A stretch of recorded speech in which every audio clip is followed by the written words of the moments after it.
Here I am playing a next-gen game on a next-gen machine, the Xbox Series X.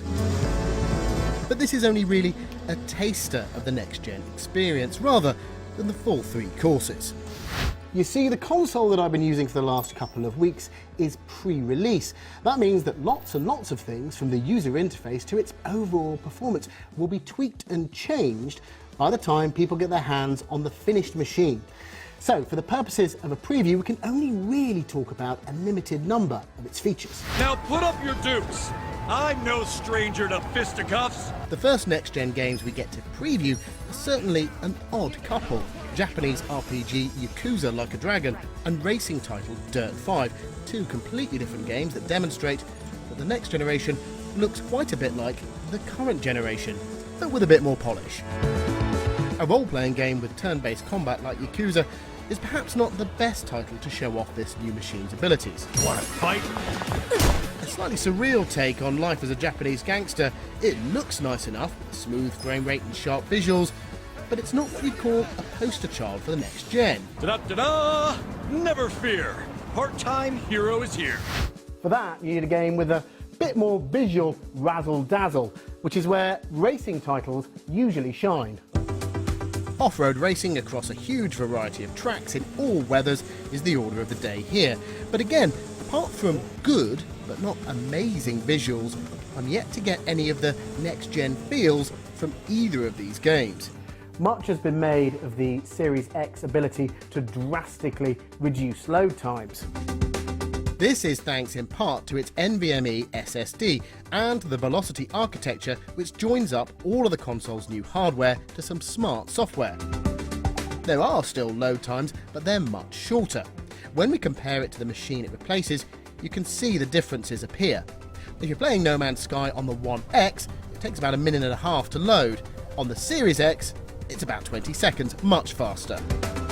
And when the game's up and running, we see some stability improvements in the visuals as well. Then we come to Quick Resume.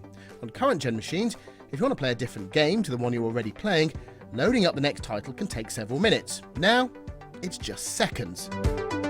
On Series X, Quick Resume drastically reduces the time it takes to switch between titles, and games pick up right where you left them.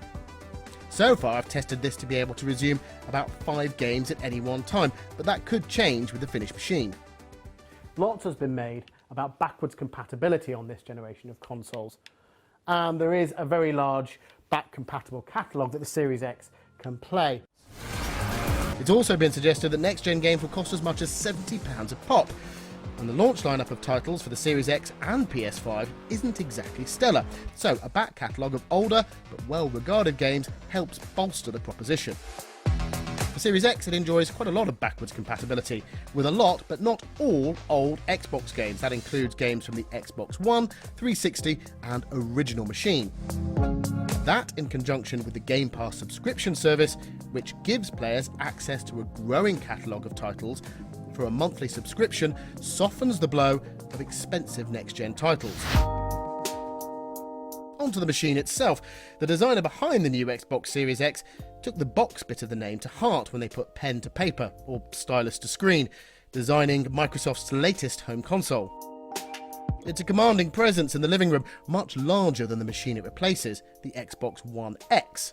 While the older machine discreetly slots away beneath TVs across the globe, the Series X towers next to the TV. It looks a little bit like the monolith from 2001: A Space Odyssey. However, like most of us during lockdown, it seems to have piled on the pounds. It is a big bit of kit.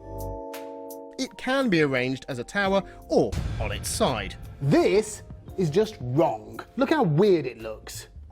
But its guts are more powerful than the machine it replaces, so we can perhaps forgive it taking up the same amount of space as a hot hatch. Other things of note, the controller is much like the old Xbox controller, but now with a D-pad similar to the one found on the current Elite control device. And the console itself, while visually it takes up a fair bit of real estate, is whisper quiet. When I'm stood over the top of it, I can hear almost nothing, and I'm right on top of the fan. If this were a human being, I'd be sticking a mirror under its nose to check that it was breathing. We're now in the final straight before the launch of all of the next-gen consoles. We'll bring you reviews of this and its cheaper, less powerful sibling, the Series S, as well as the PS5 ahead of their launch next month.